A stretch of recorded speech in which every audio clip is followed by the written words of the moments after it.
Today, I want to talk about a word we all know, a word I bet we've all used, probably in moments of deep despair, deep anger, deep remorse, deep frustration. But I would also be willing to bet that the F word that I have in mind and the F word that you have in mind are not the same, because the F word that I'm talking about is forgiveness.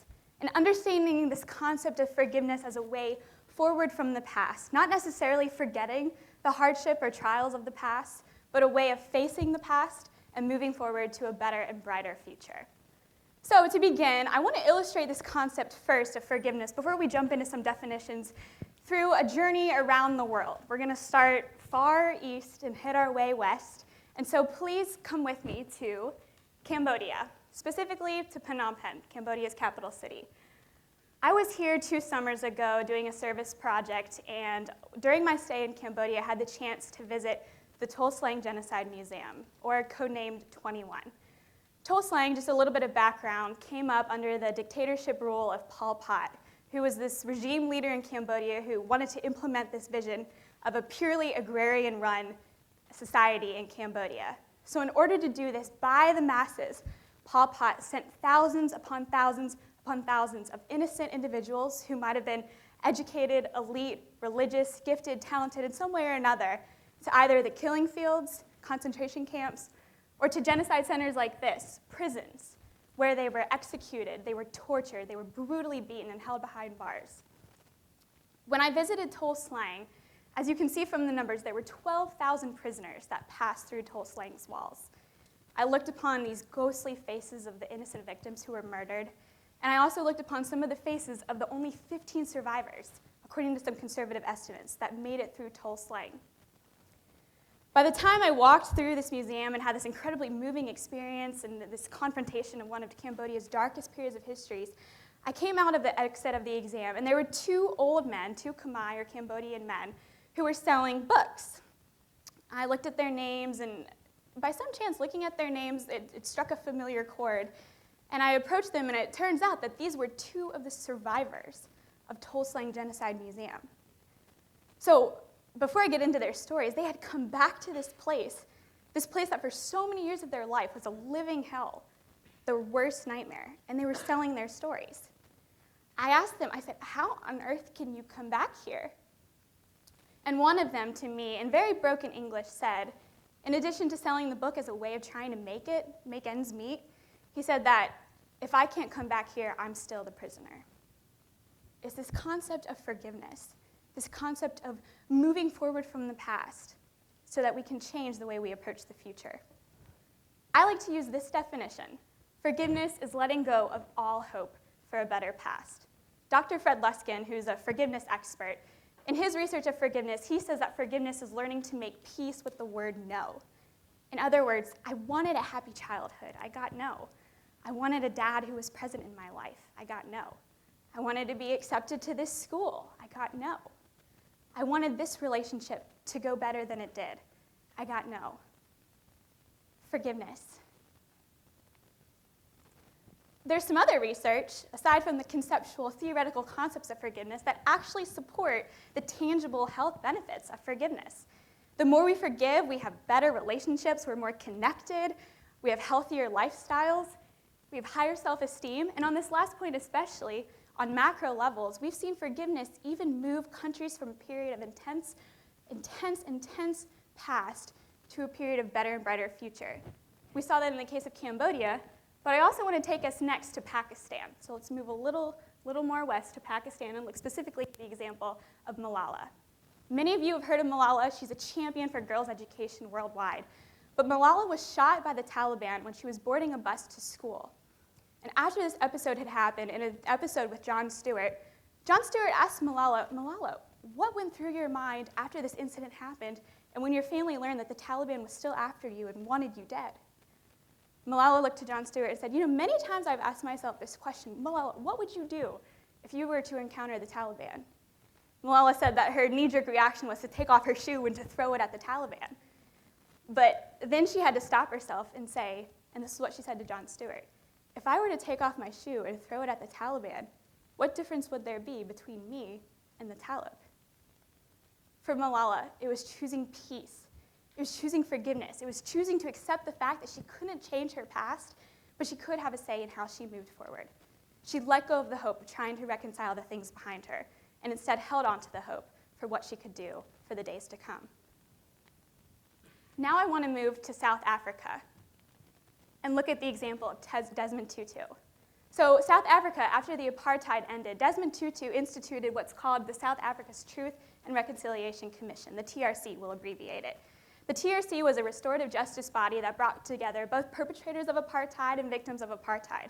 They had an opportunity to share some of their stories. The perpetrators could seek amnesty, and the victims could finally experience the justice that they were well deserved. Desmond Tutu later went on and wrote a book called No Future Without Forgiveness, which was released in 2000. The thesis is very simple. He says, in the case of South Africa, being upset about the period of apartheid is not the way forward, but also this very gun-ho sense of justice is not the way forward either. What about we meet somewhere in the middle, reconciliation? What about we dare take hold of this concept of forgiveness and let it transform the way that we encounter the people who have been part of a very painful past? No future without forgiveness. And now we've seen South Africa move forward. It's a booming economy. It's a beautiful place to visit. And the people, while apartheid is still a very open wound, they've been able to move ahead. So let's come a little closer to home, to South Carolina, specifically to Charleston. Many of you remember the shootings that occurred this past summer in June when 21-year-old Dylan Roof entered into a service happening at the Emmanuel African Methodist Episcopal Church and opened fire and killed 9 victims. But what was most enlightening and impactful and sheer shocking for the media was the way that the victims' families came on board live TV, and instead of messaging and influence, or instead of sending a message of justice, they instead talked about this F word, this concept of forgiveness. In fact, one of the victims' family members, a daughter, came on live TV and said to Dylan Roof, "Dylan, you took away something from me that I will never have back. I will never be able to hold my mother in my arms again, and I'll never be able to hear her voice, but I forgive you, and God have mercy on your soul." So we've seen these examples from as far east as Cambodia to South Carolina, in Pakistan with Malala's story, and in South Africa with the Truth and Reconciliation Commission. But let's bring it home. In fact, let's bring it to Nashville. In fact, let's bring it right here to Vanderbilt. Me, my story. When I was 14 years old, I was attending a church with my family, and a very trusted family friend, a member of this congregation, was sexually abusing me as a 14-year-old teenager.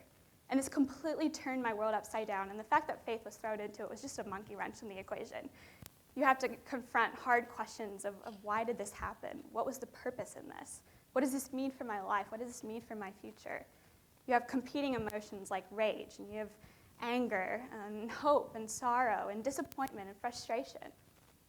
And so for me, it's been a hard, long journey of understanding this concept of forgiveness and coming to a point where I could say, I forgive myself and I forgive my perpetrator, because I understand that forgiveness is letting go of all hope for a better past and using your story to move forward, to inspire others, to send forth that message of hope, that just because something happened to you doesn't mean it's going to define you. It doesn't mean you have all rights to forget about it, because it's a part of who you are. But it's how you take a part of who you are and share the message of who you are to other people. I really like the way that Matthew West sums this up in his song. Matthew West is one of my favorite artists, and several years ago he published this song about forgiveness. In fact, the woman who inspired the lyrics is here. Her name is Renee Napier. So Renee's story, real quickly, her daughter and her daughter's friend were hit and killed by a drunk driver. And both Renee and the parent of her daughter's friend were able to go to the person who had killed their children and grant this person forgiveness. That story was what inspired Matthew West's songs. And just to give you a little taste of the lyrics, because he does a much better job describing forgiveness than I can. He says about forgiveness, it's the hardest thing to give away. It's the last thing on your mind today. It always goes to those who don't deserve.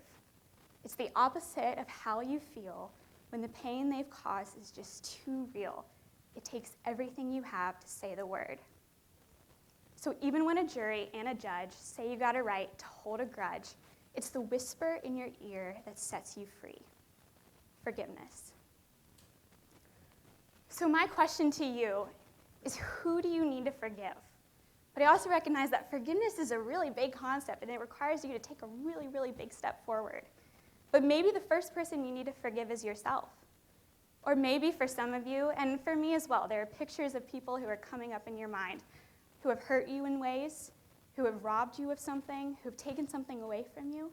And so instead of holding on to that grudge, instead of letting that bitterness enslave you to a memory or to a story, I challenge you to think more about this concept of forgiveness.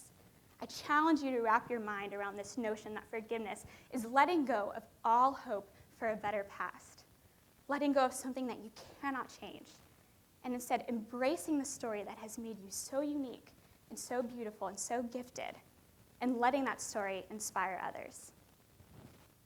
Thank you.